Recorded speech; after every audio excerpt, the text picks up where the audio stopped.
Ayda 7-8 dəfə doğğa bişirirəm desəm yalan olmaz. Çünki doğğa bizim evdə çox sevilir və ona görə də bişirdikdə böyük qazan bişirirəm. Bugün də doğğa hazırladım.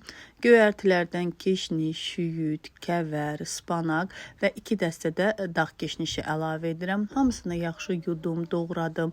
1-3 kiloqramlıq kənd qatığını qazana əlavə etdim və üzərinə də biraz su, 2 ədəd yumurta, 2 yemək qaşığı un da əlavə edib hamısını yaxşı mikserdən keçirdim. Daha sonra isə gür atəşdə qatığı bişirməyə başladım.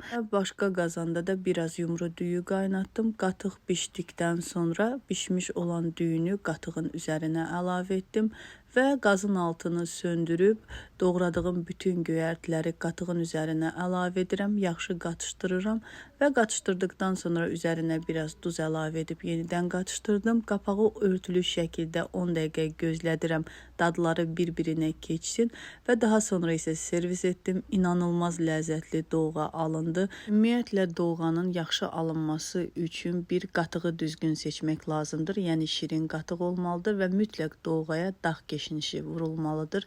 Dadı və iyisi gözəl gəlsin deyə, fikir olsun deyə paylaşdım. Sizlər də hazırlayıb nuş edin. Hazırlayacaq olan hər bir kəsə nuş olsun.